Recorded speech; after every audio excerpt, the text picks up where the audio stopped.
You know that feeling. The one where you're running on 3 hours of sleep, your hair is doing that weird thing where it sticks straight up on one side, and you just know deep in your soul that today is the day the universe decides to finally hit the eject button on your entire career. Yeah, well, that was me. And all because of a cup of coffee. Seriously.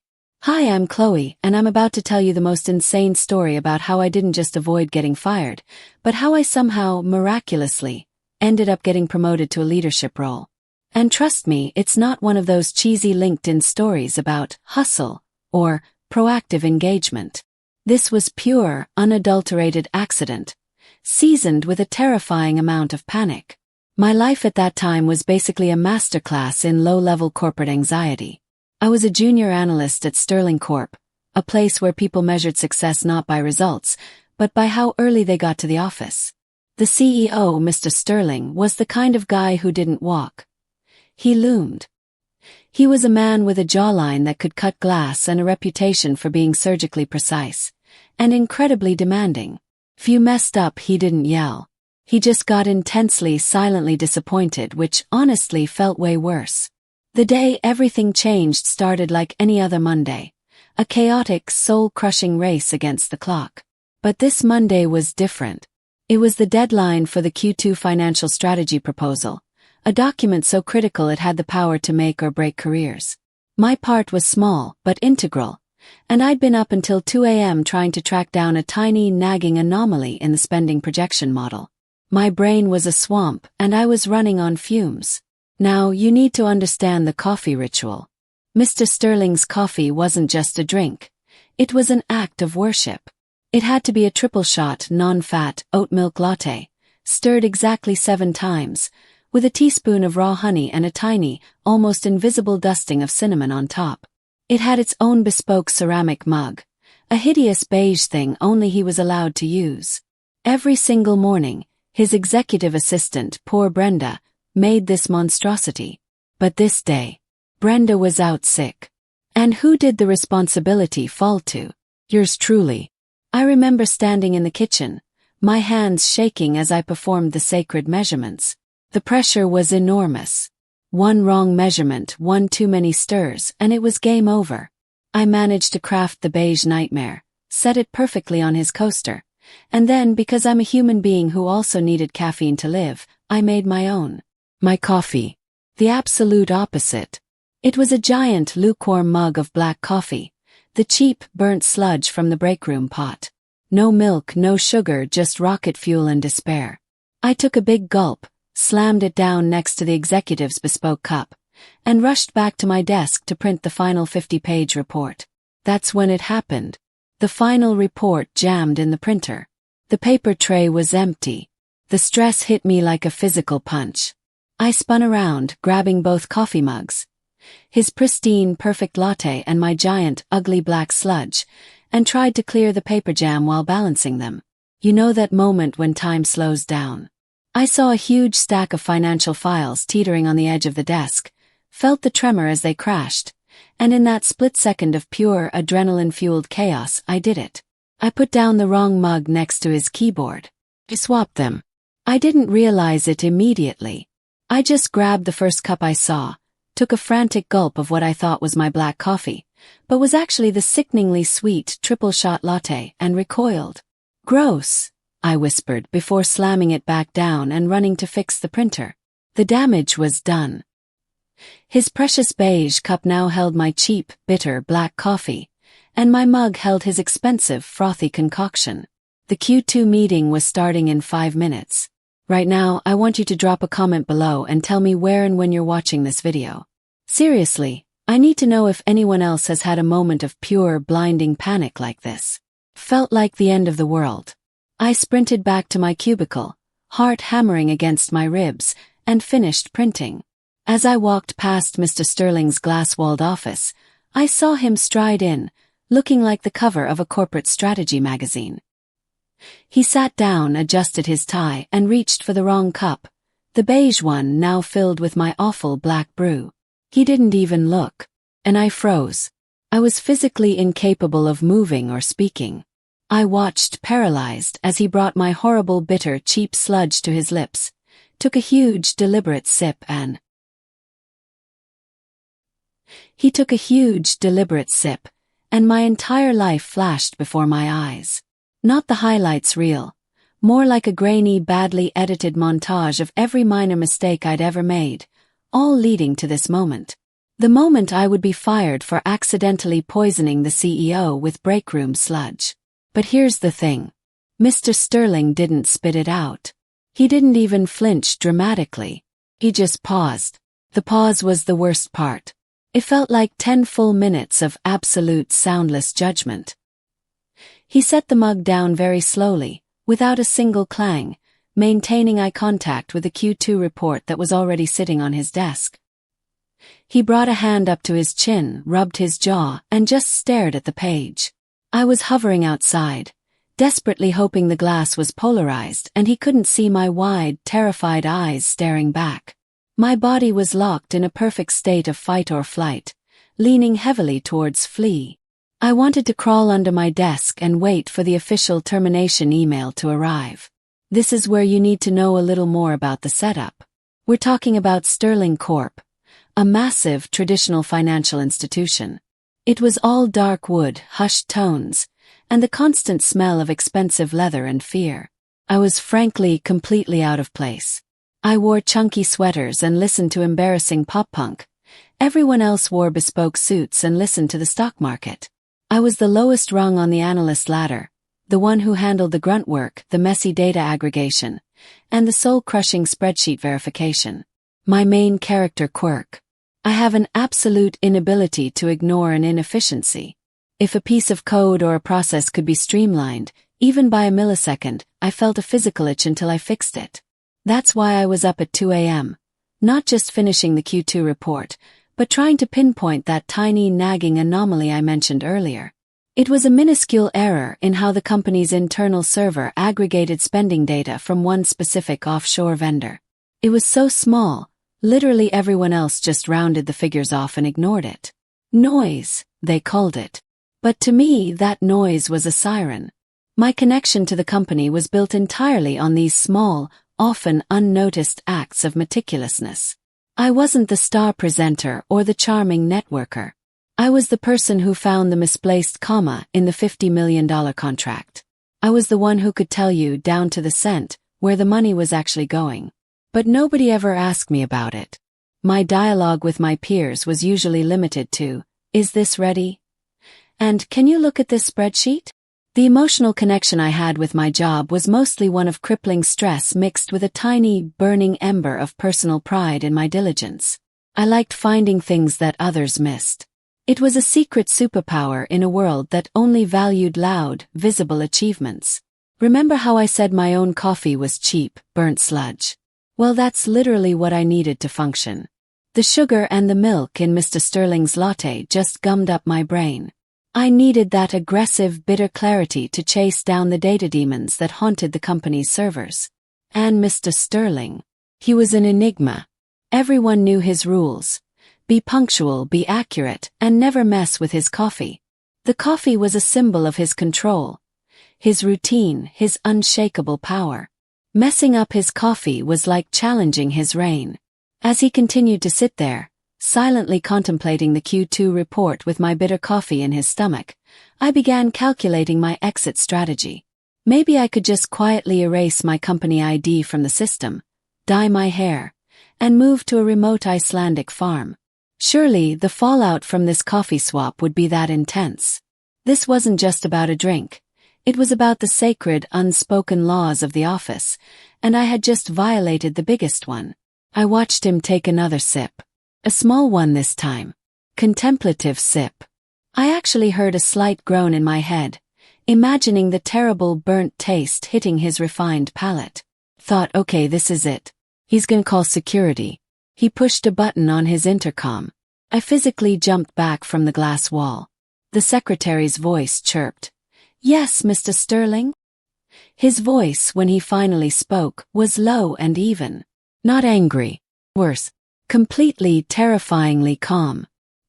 He said, "Can you please ask Chloe to step into my office?" Immediately. And just like that, the universe handed me my walking papers. I knew it. The calm before the storm. The ceremonial execution. Immediately. That word hung in the air, heavy and final, like the toll of a death knell. I gave the secretary, Sarah, who was filling in for Brenda, the weakest smile I could muster. Sarah just gave me a pitying look, the kind you give a puppy that's about to be rehomed in a very unpleasant location. I walked the 10 feet to his office, and it felt like traversing a football field covered in molasses. Every step was a decision I regretted. I kept picturing the inside of his office, the spotless mahogany desk, the uncomfortable leather chairs, and the framed photo of a sailboat, probably a yacht. Everything screamed success. And, you are about to fail spectacularly. This section is all about the routine ritual and the high-stakes environment that made the coffee swap a capital offense. It wasn't just his routine. The entire office flowed around Mr. Sterling's habits. His arrival at 8 a.m. sharp was the starting gun. The coffee's delivery at 8:05 a.m. was the first checkpoint. If that failed, the entire day's workflow felt like it buckled. Let me take you back to the corporate kitchen, the actual staging ground for this disaster. It was pristine, like a surgical suite, not a break room. We had a $10,000 espresso machine, multiple milk options, and a drawer dedicated only to Mr. Sterling's specific raw honey and imported cinnamon. The pressure was intense because everyone knew the legend. The executive assistant before Brenda had lasted 3 weeks. Her downfall. She used 2 teaspoons of honey instead of 1. She claimed he noticed the texture difference. I thought it was absurd, but it became office canon, a cautionary tale whispered over lukewarm vending machine tea. My own role in this ritual was usually just to observe, to stay out of the blast radius. But today, standing in for Brenda was like being forced to handle a live grenade. I was hyper-aware of the details. I'd watched Brenda make it countless times. The precise grind setting, the perfect pull of the espresso shot, always triple, never quad, never double, the gentle steaming of the oat milk to exactly 150 degrees Fahrenheit, the 7-count stir. When I made my own coffee, my focus was entirely on speed and volume. I used the communal pot, which brewed coffee so dark and bitter it could strip paint. I didn't care about texture or subtlety. I needed a functional, aggressive caffeine delivery system. My mug was an oversized ceramic monstrosity that said, "I survived another mandatory team-building exercise." It was the visual antithesis of his beige bespoke cup. The fact that I placed these 2 diametrically opposed beverages right next to each other on the counter in the heat of the printing crisis was the fundamental error. It was like putting a diamond necklace next to a rusty paperclip. The contrast made the mistake inevitable. Why did this routine matter so much? Because in a high-powered, high-stress environment, routine equals control. Mr. Sterling's life was about controlling variables, minimizing risk, and predicting outcomes. His coffee was the one small, predictable pleasure he started his day with. When I switched those mugs, I didn't just switch liquids. I introduced an unforeseen variable into the system of the man who literally made a living out of eliminating them. I had disrupted the delicate, sacred rhythm of his morning. I was standing in front of his door now. My palm was sweaty. I knocked softly. "Come in, Chloe." His voice boomed, still calm, still steady. I pushed the heavy door open. The office was quiet, save for the low hum of the air conditioning. The windows looked out over the entire city. It was the view of a king surveying his kingdom. He was sitting behind his enormous desk, holding my coffee mug, the beige one now almost empty. The sight of it felt deeply wrong. He placed the mug down, not with anger, but with a strange, contemplative care. He steepled his fingers, leaned forward, and looked me directly in the eye. "Close the door, Chloe. Take a seat." I did as I was told, my legs feeling like they were made of overcooked spaghetti. I was bracing myself for the cold, surgical dissection of my incompetence. I was ready to apologize profusely, to beg, to offer to clean the breakroom floors for a month. Anything to mitigate the damage. I was focused entirely on the coffee, the egregious, unforgivable coffee mistake. He didn't mention it. He just stared at the Q2 report that was open on his desk, the one I had rushed to print. He tapped a finger on one of the appendix pages, a page full of dense, tiny data tables that I had compiled. "Chloe," he started, his voice a low rumble. "You're here because I need an explanation for something I noticed in this dataset. Something I'm hoping is a mistake on my part, not yours." My mind raced. A mistake. In the Q2 report. Not the coffee. The stakes had just multiplied exponentially. This wasn't just about my job anymore. This was about the company's financial integrity. And I knew exactly what he was looking at. The tiny, persistent, nagging anomaly. The problem I'd been quietly trying to solve. The air in the office suddenly felt thick with ozone. The fear of being fired for a coffee blunder was instantly replaced by the icy dread of being exposed for a potentially massive analytical error. He was pointing at a footnote on page 42, which detailed the variance in operational expenditure for our biggest supply chain contract, Project Nightingale. "Chloe," he repeated, his gaze unwavering. "This figure here, the 0.3% discrepancy in the monthly reconciliation for the past 6 months. It's too small to be rounding." Everyone else in the department dismissed it as noise. They just adjusted the formula to absorb the variance, saying it was an acceptable systemic drift. "I want to know why you included it here in such detail, and why you flagged it with a small asterisk." Finally, he had seen the tiny crucial detail. This was the anomaly I'd been hunting. It felt like being simultaneously terrifyingly exposed and deeply validated. For weeks, I'd been running parallel reports, sacrificing sleep, because that 0.3% didn't feel like systemic drift. Felt like a leak. This brings us to the core of my professional obsession. The problem nobody else noticed. As a junior analyst, my job was to crunch the numbers provided by the various department heads. The senior analysts would then use my aggregated data to form their high-level strategies. But I had noticed a consistent, almost imperceptible slippage in the figures coming from our offshore logistics partner. Every month, the final dollar amount they billed us for shipping was precisely $0.003 less than what our internal calculation engine projected, based on the agreed-upon contract rate and volume. Now, on a single shipment, that's nothing. A literal fraction of a cent. But the sheer consistency was what grabbed me. It wasn't random. It was mathematically repeatable. And when you multiplied that tiny difference across hundreds of thousands of transactions over half a year, it started adding up. We were talking about a hidden loss of nearly 6 figures annually, a number that was currently being masked and dissolved by the acceptable drift setting in the standard financial software. The fact that the other analysts were simply rounding it away infuriated my inner process nerd. They were prioritizing a clean spreadsheet over actual accuracy. They saw the number and said, "Close enough." I saw the number and said, "Why is it not exact?" I hadn't dared to bring it up officially. You don't tell a team of seasoned, highly paid analysts that they've built their entire reporting structure on a faulty assumption about rounding. You definitely don't tell the CEO, who relies on their summaries, that the system is subtly bleeding money. My solution had been to meticulously track the actual amount being lost and then, quietly, tuck it into the appendix of the Q2 report, flagging it with that nearly invisible asterisk, a silent distress signal. Now Mr. Sterling was staring at that distress signal, and I had to explain it, under pressure, while reeling from the fear of the coffee incident.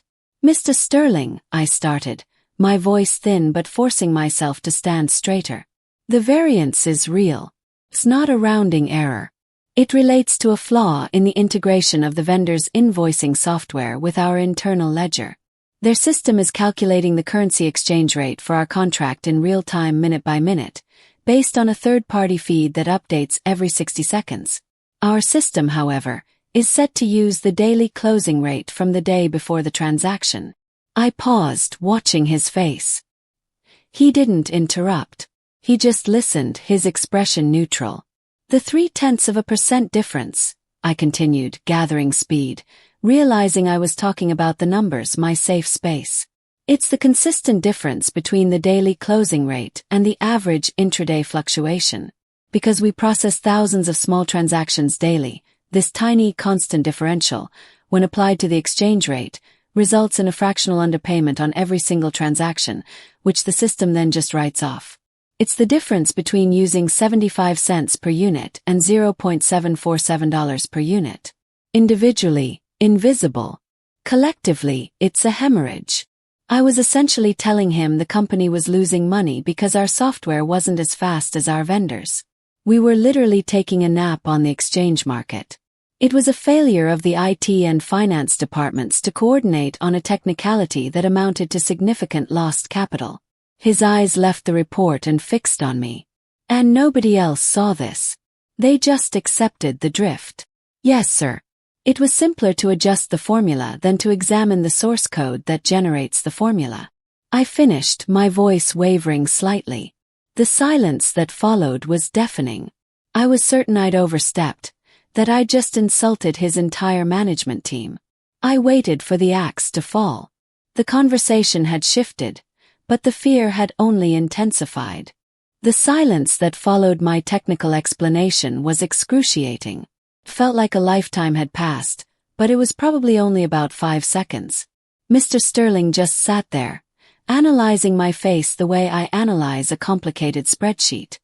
His gaze was so intense it felt like he was looking for the tiny 0.3% error in me.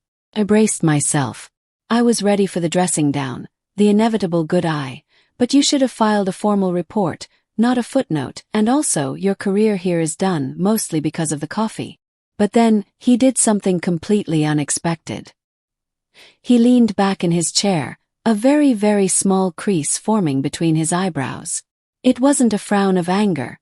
It was the look of a man who was calculating something complex. And then, he did the thing that confirmed my worst fears and, simultaneously, started the fateful cup swap conversation. He picked up the infamous beige mug, the one containing the cheap, bitter black sludge, and took another deliberate sip.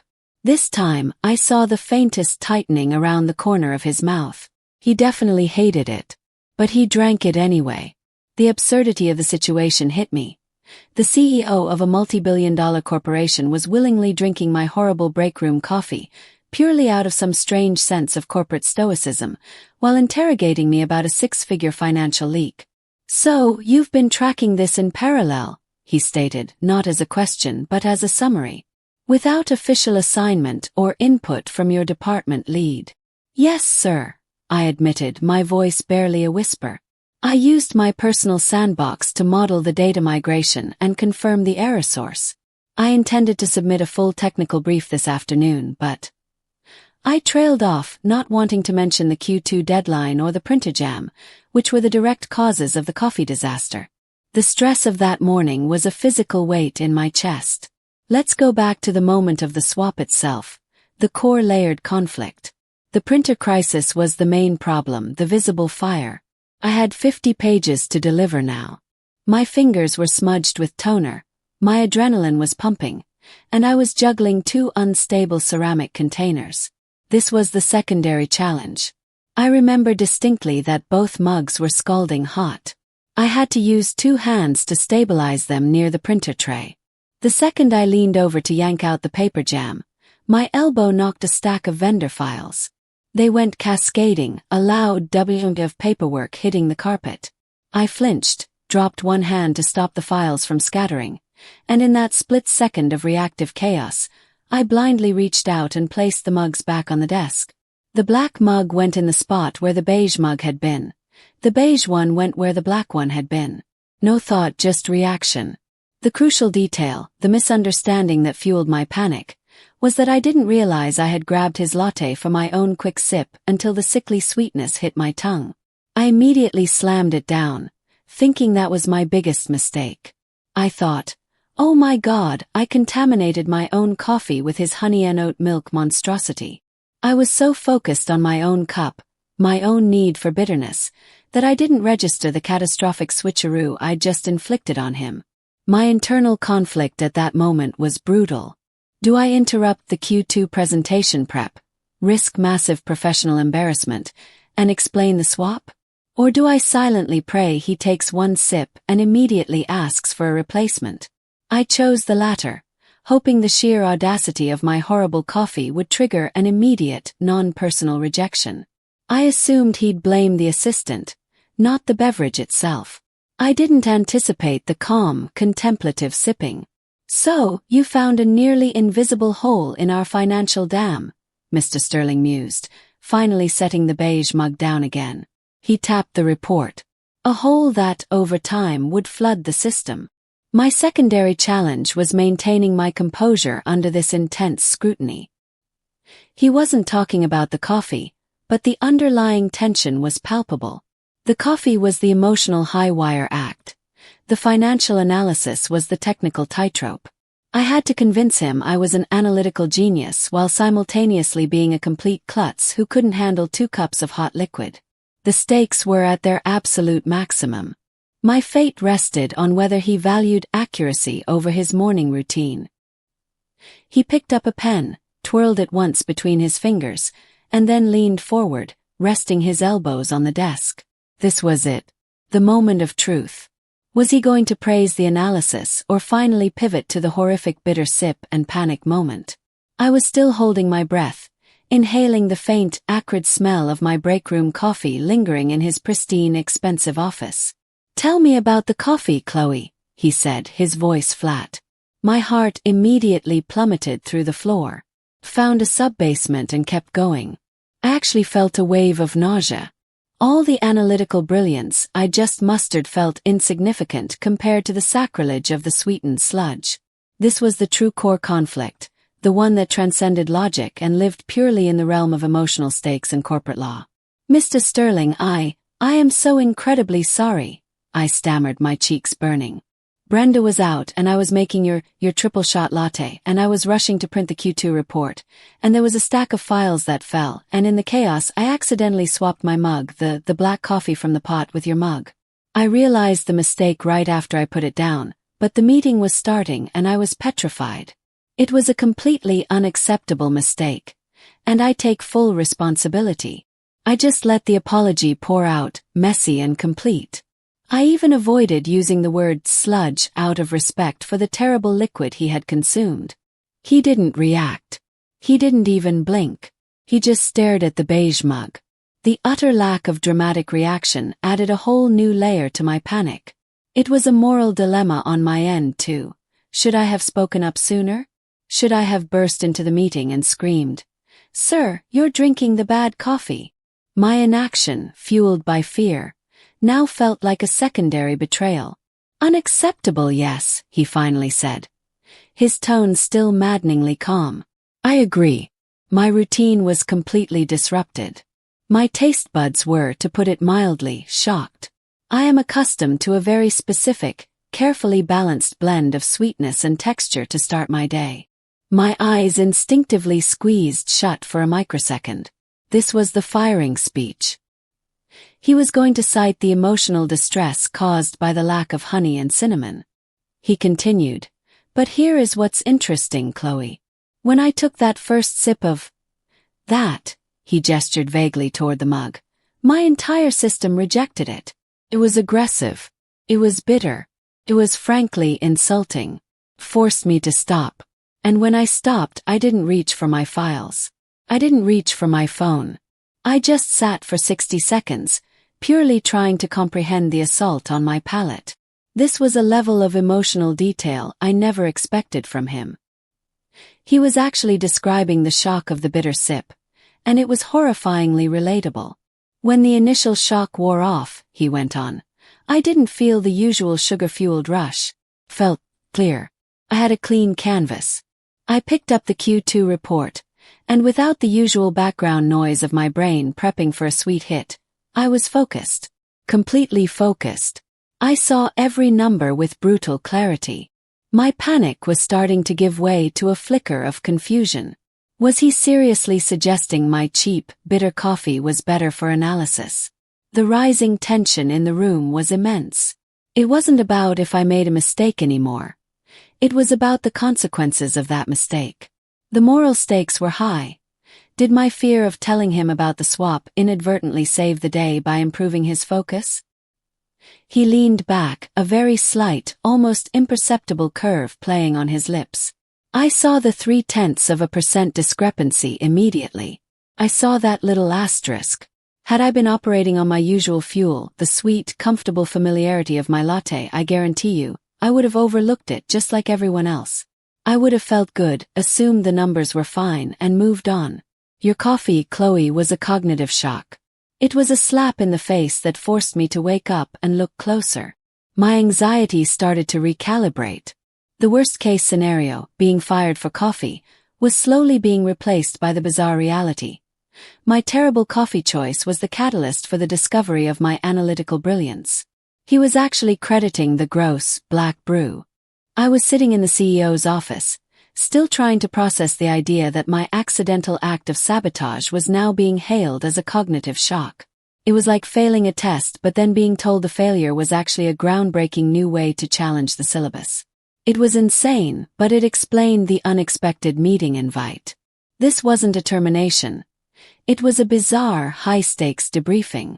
Mr. Sterling slid the Q2 report away and tapped his fingers on the desk again.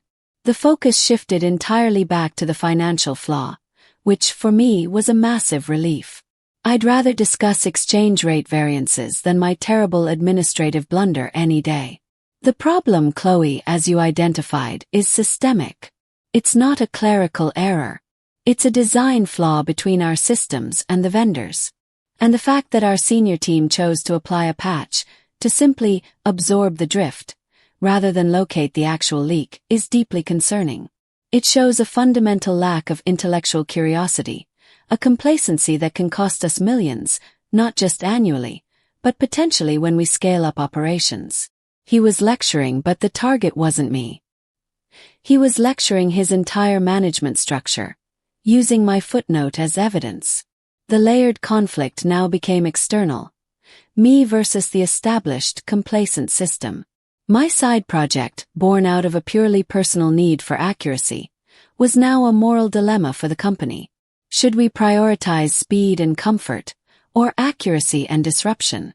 I finally found my voice, realizing this was my moment to solidify my value, to use the coffee blunder as the ultimate proof of my commitment to truth, however bitter. Sir, the reason I didn't raise it formally was because it was so tiny. I knew if I mentioned a 0.3% discrepancy, the response would be the same. It's immaterial. But as you pointed out, the consistency is the proof. It's not random. It's a calculated, constant loss. It requires an engineering fix, not an accounting workaround. He nodded slowly, processing this. An engineering fix. Meaning we have to rip out the existing integration and rebuild it from the ground up to match the real-time data flow. Precisely, I confirmed. And that's not something the finance team is equipped to do. It needs someone who understands both the financial impact and the data structure itself. I hadn't meant to volunteer, but the words were out. The rising tension in the room wasn't about fear anymore. It was the tension of a puzzle about to be solved. We were collaborating, two people, the intimidating CEO and the terrified junior analyst, who were temporarily united by the shared love of identifying and fixing a brutal inefficiency. He reached across his desk and picked up a clean, unused notepad. He wrote something on it and then pushed it toward me. It was a single line, written in his perfect, precise handwriting. Accuracy over comfort. That, he said, pointing to the note, is the new mandate. And your accidental intervention this morning, the change in my routine, demonstrated the cost of comfort. I was so used to the sweetness, the predictability, that I wasn't questioning anything. Your bitter coffee made me question everything, starting with the report you put on my desk. I was astonished by the emotional stakes he was assigning to a beverage. But I also got it. It was a metaphor. His latte was his comfortable, predictable life where everything appeared fine. My black coffee was the harsh, undeniable truth of the data. I realized I was no longer an analyst talking about numbers. I was a whistleblower talking about institutional blindness, and my accidental prop, the coffee, had given me the opening. I was the person who brought the bitter truth, and because it was delivered at a moment of supreme stress, the Q2 deadline, it cut through all the usual corporate nonsense. The conflict was resolved not by apology, but by performance. The coffee mistake was cancelled out by the financial discovery. Now the question was, what happens next? The turning point was solidified in that single handwritten phrase. Accuracy over comfort. It wasn't just a mandate for the company. It was a revelation about Mr. Sterling's own values, hidden behind the triple-shot oat milk facade. I was no longer the girl who messed up his order. I was the person who understood his new mantra better than anyone else. This section moves into the intense, high-stakes phase where the story takes a major plot shift. We need to transition from the crisis of the coffee to the crisis of the company, and how my quiet work suddenly became the most important thing in the building. Mr. Sterling leaned back again, looking thoughtful. So, you not only identified the error, but you know the root cause, the mismatch in real-time versus daily closing rate data aggregation. He paused, looking out over the panoramic view of the city, before turning back to me. And you said the fix requires someone who understands both the finance and the technical integration. Someone who won't just pass it off to IT as a simple bug report. The rising drama was palpable. He wasn't asking for a solution. He was asking for a candidate. And there was only one person in that room who had spent weeks of their personal time mapping out the problem. Me. Sir, the key is the data flow architecture. It needs to be treated as a financial instrument itself, not just an administrative bridge, I articulated, trying to sound as composed and authoritative as possible, despite the adrenaline still buzzing through my veins. We need to switch the exchange rate calculation for this specific vendor, and potentially others, to an API that pulls the most recent data point from an accredited financial institution at the exact second the transaction is logged, rather than relying on a 24-hour delayed file upload. This was the complex solution I'd developed in my head, the one I had been scared to share because it was so far above my pay grade.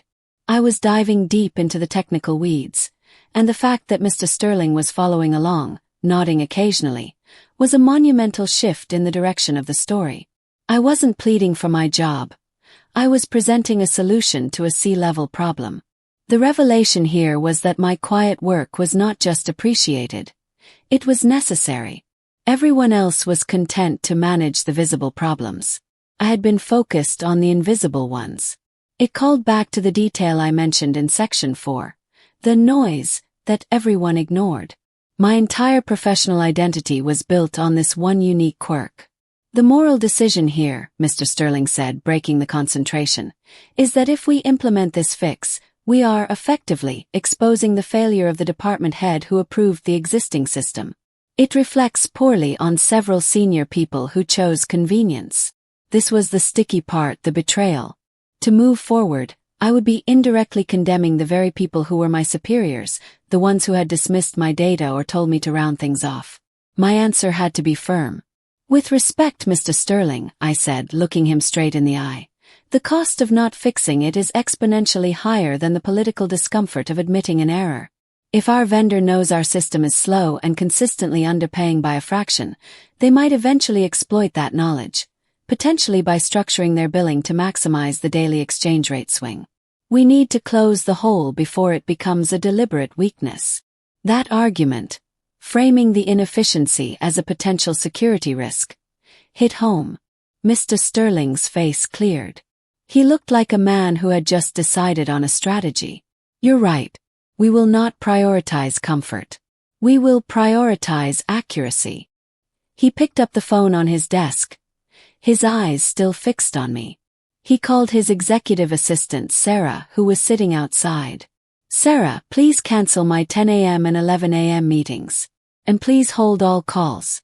I'm having a critical planning session with Chloe. The major plot shift was complete. My name, Chloe, was no longer associated with the coffee incident. It was now associated with critical planning. I was no longer a junior analyst. I was a partner in a high-stakes, internal corrective operation. The coffee was the trigger, but the solution was the prize. The critical planning session lasted nearly 2 hours. We dove deep into the logistics, the system architecture, and the political fallout. This section is the climax of the rising drama, where I had to fully explain the complex solution under the pressure of Mr. Sterling's intense, analytical mind. He was firing questions at me about the cost analysis, the integration timeline, and the precise resources needed. He wanted to know how long it would take to build a secure, real-time data API that would fix the error, and how to verify that the fix actually worked without causing a ripple effect in other financial systems. "You need a dedicated task force, Mr. Sterling," I explained, pointing to my notes. "One IT lead, one finance senior, and someone to manage the project flow, acting as the bridge between the technical and financial needs. The existing reporting structure is too slow. This needs to be a fast, agile group operating outside the normal chain of command." I was essentially mapping out an entire new department structure, a new process, and a new way of working, all built around a problem that had previously been dismissed as noise. My quiet dedication was finally being leveraged in the biggest, loudest way possible. "And who," he asked, leaning closer, "should lead this agile group? Who is best equipped to manage the flow and ensure the accuracy over comfort mandate is rigorously enforced?" The question hung in the air. It was a loaded gun pointed directly at me. I knew the answer, and he knew the answer, but the tension was in the formal acknowledgement. I took a deep breath. The leader needs to be someone who has already proven the ability to look past the accepted norm, someone who trusts the data more than the consensus, and someone who already understands the intricacies of the financial loss, the source code failure, and the stakeholder resistance.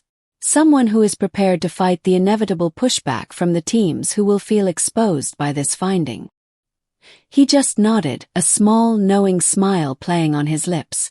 He didn't press me further on the identity. He already knew. The drama was rising not from a conflict, but from the sudden, terrifying opportunity being presented. This conversation was a complete reversal of my life up to this point. Remember the earlier callbacks to the crippling stress and the tiny, burning ember of pride? That ember was now an open flame. I was articulating my entire philosophy of work. The philosophy that made me stay up until 2 a.m. chasing that fractional loss. He then paused and looked back at the infamous mug, which was still sitting on his desk. The coffee, cold and black, was a stark reminder of the morning's disaster. This was the moment for the final connection, the definitive link between the coffee and the promotion. "I'm going to go back to the coffee for a moment, Chloe. I'm making the connection clear for both of us." He picked up the mug. "I spend my day dealing with people who tell me what I want to hear. Sweet, comforting projections of success. They hand me my triple-shot latte, my perfectly sweetened routine, and assure me everything is fine. Then," he continued, putting the mug down with a slight thud, "you rush in, panicked, and accidentally deliver the absolute opposite. Something bitter, uncomfortable, and jarring. It broke the spell. It cleared the fog of sugar and comfort. It forced a moment of genuine, uncomfortable clarity that I hadn't experienced in years." He looked me dead in the eye, and this time there was no intimidation, only respect. "The black coffee was the catalyst, Chloe. It was the physical manifestation of the truth you were trying to show me in your report. It's hard to swallow, but absolutely necessary to wake you up. The emotional resolution was happening in real time. My greatest fear, the coffee mistake, was now being redefined as my greatest asset. The simple, accidental beverage swap was, in his mind, the proof of my disruptive, necessary nature. The turning point was complete. The final link was forged. The coffee was the lesson. The solution was the implementation. The entire stressful morning boiled down to this one strange, karmic loop. The twist and resolution starts here with the official, unbelievable offer. Mr. Sterling leaned back, the expression on his face shifting from intense focus to one of final, confident decision-making. "Chloe, you've not only identified a serious structural flaw that others ignored, but you've also mapped out the exact technical and organizational solution required to fix it. You understand the data, you understand the political obstacles, and frankly, you've proven you can deliver a necessary, though unpalatable, truth." He paused, then delivered the line that completely rewrote my future. "I'm creating a new role. It's not a junior analyst position. It's a director of systems integrity and optimization. Your mandate will be to implement this fix, and then to audit all our major systems using the same rigorous, accuracy over comfort philosophy. You will report directly to me, bypassing the existing department heads where necessary to cut through bureaucracy. I sat there dumbfounded. My mouth felt dry. The promotion wasn't just a title change. It was a completely new executive-level role, designed around the very problem I'd been solving on my own time. The scope was massive, the salary was dizzying, and the authority was absolute.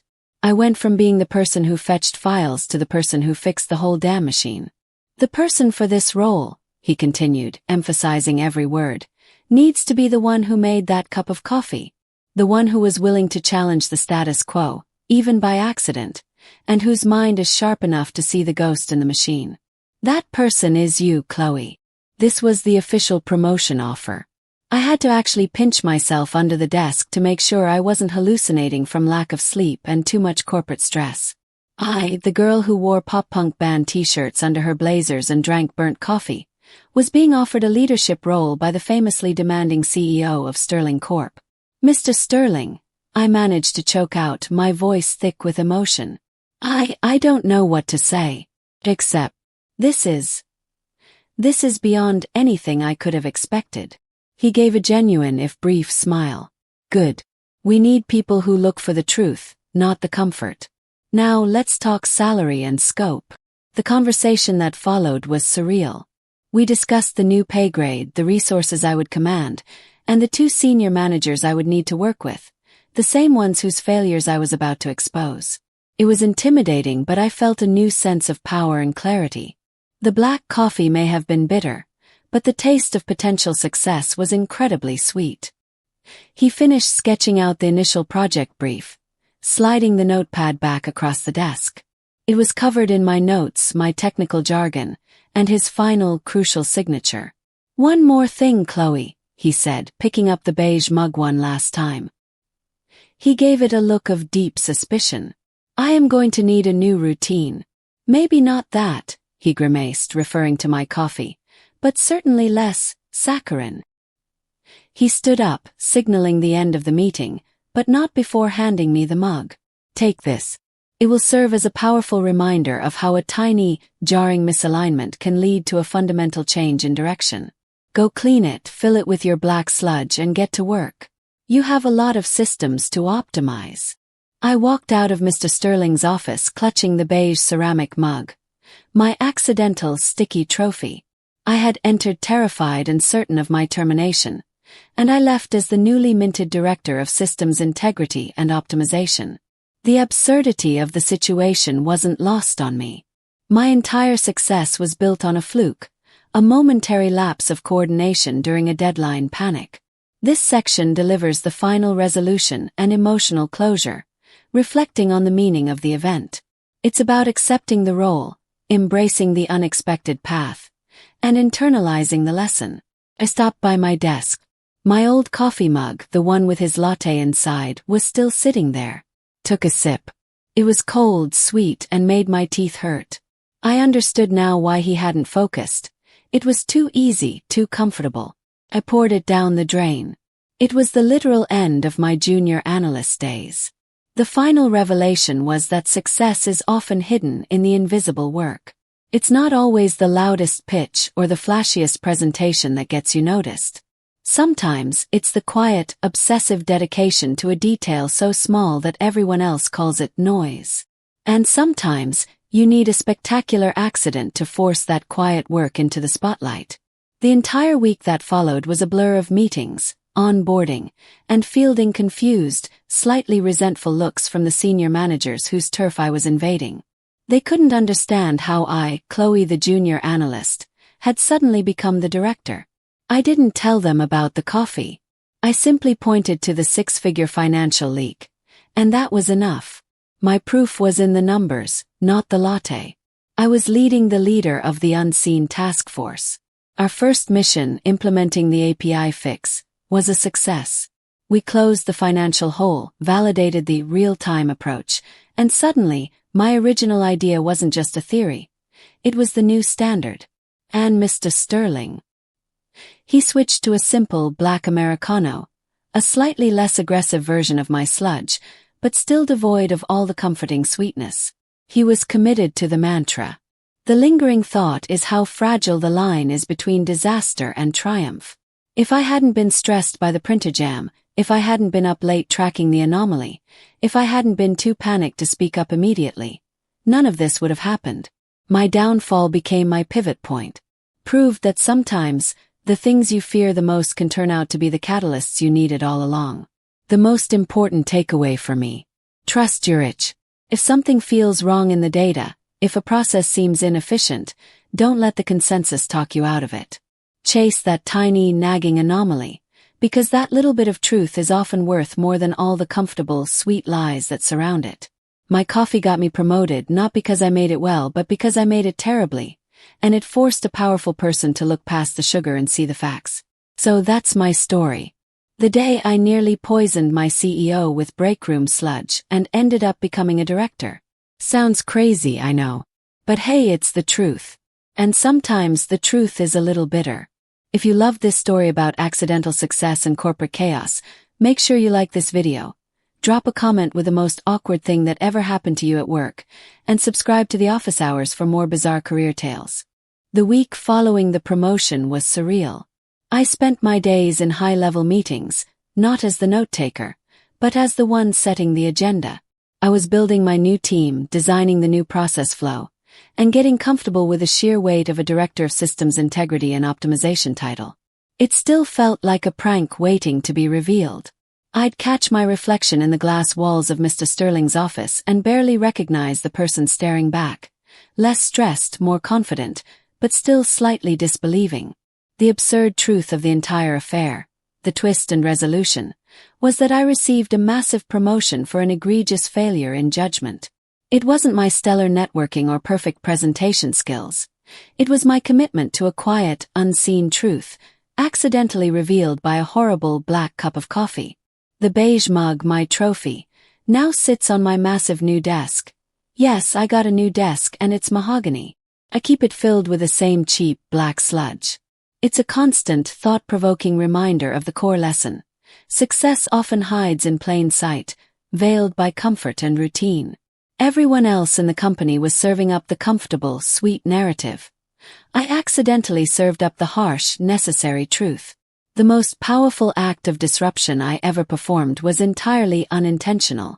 The lingering question, the one that sometimes keeps me up at night, is this: how much unnoticed truth is sitting in every spreadsheet, every meeting room, and every comfortable office routine, just waiting for a necessary disruption? My success wasn't about being the smartest or the loudest. It was about seeing the small, nagging problem everyone else ignored and refusing to round it away. It's about having a mind that values accuracy over easy acceptance. And it was about a moment of pure, blinding panic that led to the best mistake of my career. So, if you're out there, a junior employee chasing down a tiny detail that everyone else dismisses as noise, don't stop. That noise might be the sound of opportunity knocking. And maybe, just maybe, you should switch your boss's sugary drink for something a little more bracing. Disclaimer. Do this at your own risk. I am not responsible for any firings that may result. My coffee got me promoted. It's the most ridiculous, stressful, and defining chapter of my life so far. And I wouldn't trade that terrible bitter taste for anything.